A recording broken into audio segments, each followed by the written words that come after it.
Добрый вечер, друзья мои телезрители. С вами обзор и тесты от Бородача. И сегодня я рассказываю про такое известное индийское средство, как чаванпраш. Его я использую не только для увеличения своих мужских сил, но и, в общем-то, для увеличения сил организма в целом и здоровья в целом. Значит, вот такой вот у меня чаванпраш. И вот такой вот у меня чаванпраш. Сейчас я про них вам подробнее расскажу.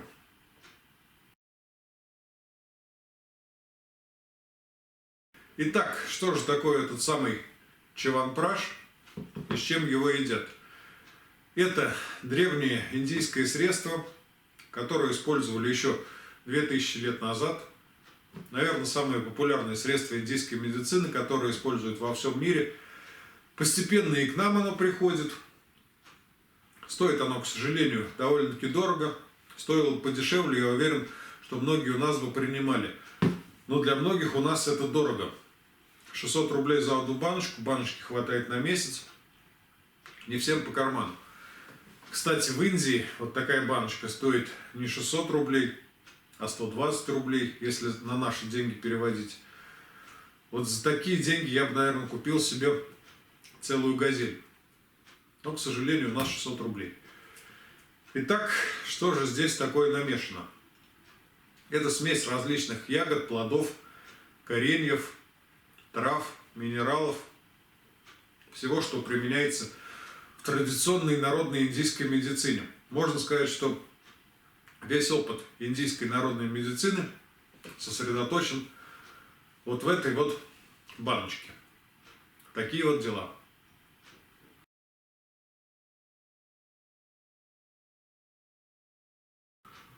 Вот это вот чаванпраш занду. Такой я купил первый раз попробовать. До этого я покупал два других вида чаванпраша. Аштаварк и Дабур. Но этот, в принципе, тоже у меня нормально пошел. Употреблять можно. Тем более он немного дешевле получается. Сейчас покажу, что внутри.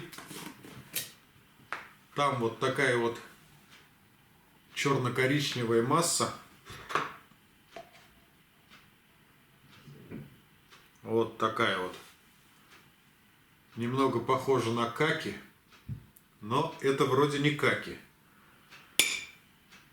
Это такая сладко-кислая перченая масса. Не скажу, что она прям очень вкусная, но есть можно. Дальше чаванпраш номер 2. Это чаванпраш у меня для детей. Обычные они есть не хотят. Он для них слишком перченый. Этот же со вкусом манго, не такой перченый, сладенький, вкусненький, они едят с удовольствием. Это чаванпраш Дабур, наверное, самый популярный. Такой же есть обычный, безо всяких вкусов, красного цвета. Есть несколько вкусов. Я покупал со вкусом апельсина и вот со вкусом манго. Со вкусом манго моим детям больше всего нравится, поэтому для них я вот на таком и остановился.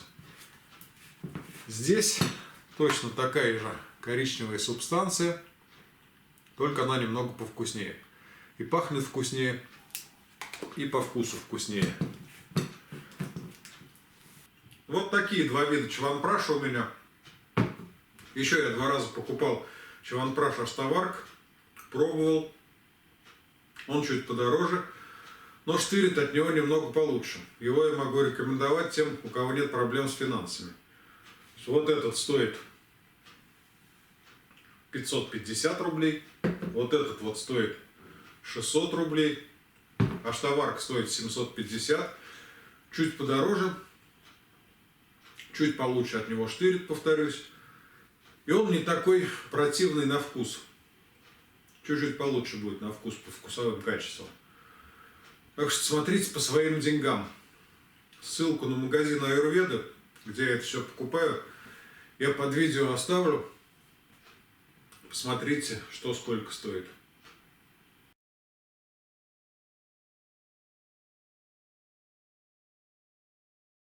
Ну давайте посмотрим, что из себя представляет эта масса на вкус. Попробуем, заценим.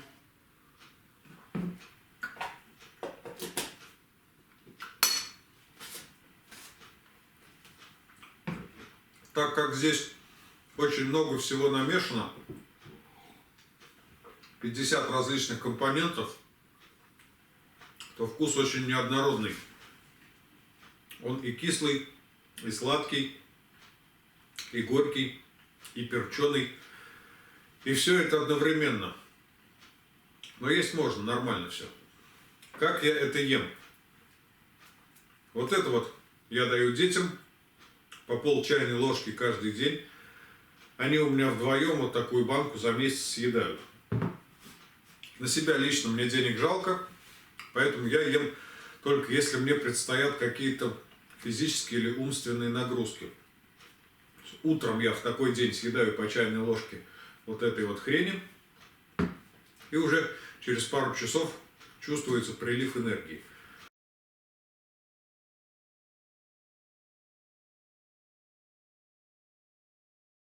Итак, как и на что он действует? В интернете вы сами можете найти довольно-таки большое количество по этому поводу информации, что это прям какое-то чудодейственное средство. От всех болезней оно лечит, и от насморка, и от геморроя, и от всего на свете. Но я врать не буду, расскажу лишь о том, что почувствовал на своей собственной шкуре. Возможно, он мне там еще что-то лечит, но я это не замечаю. Во-первых, он дает очень много энергии. Не знаю, что там в составе такого есть, но энергия от него прямо прет. И мозги соображают лучше, и тело устает намного меньше. Так что если у кого-то умственные или физические нагрузки, то для вас эта вещь очень даже подойдет. Я знаю, многие качки, разные другие спортсмены его принимают, прям с ним не расстаются, даже спать с ним не ложатся, вот с этими банками. Во-вторых, чаванпраш усиливает мужские функции, хорошо влияет на потенцию. Если вы хотите усилить стойкость вашего Василия, применяя народные средства без различной химии, то чаванпраш здесь вполне способен справиться. Нормально работает, не так сильно, конечно, как современные химические препараты, но тем не менее работает. Я на себе стал изучать, точнее замечать вот эти вот результаты спустя, наверное, недели 2-3 после начала приема. Вполне для этих целей подходит. Дальше, значит, усиливает, увеличивает иммунитет, не знаю, как сказать. И на мне, и на детях проверено, супруга у меня это не пьет, не смог я ее заставить. По вкусу чаванпраш ей не нравится, никак не пьет. Но на мне и на детях нормально проверено. Раньше и я, и дети болели простудной разной херотой много раз в год. За тот год, что я пью вот эту вот различную индийскую байду, я ни разу вообще никакой простудой не болел. Дети болели буквально пару раз, но недолго, и все нормально проходило. Так что все работает. Еще здесь в описании вы можете, конечно, прочитать, что это нейтрализует там какие-то свободные радикалы, хорошо влияет на сердце и сосуды и бла-бла-бла. Но я за это отвечать не буду. Я в этом не сильный специалист, могу лишь рассказать о том, что он в своей собственной шкуре прочувствовал. Вот такие дела. Ну, про чаванпраш, наверное, все. Ну, еще хочу сделать небольшой анонс. Следующее мое видео, которое выйдет, будет про химкалин. Это крем для потенции, которым нужно мазать Василия, чтобы он хорошо стоял. Я его тестировал 2 недели. Оттестировал, результаты получил. Все нормально работает. И в следующем видео конкретно, подробно об этом расскажу. Кому интересно, смотрите. Ну а на сегодня все, пожалуй. Ставьте лайки, если вам понравилось. Пишите ваши комментарии, что вы по этому поводу думаете. Ну и подписывайтесь на мой канал, если вдруг вы еще не подписаны. И да пребудет с нами сила Тадалафила. Всем пока.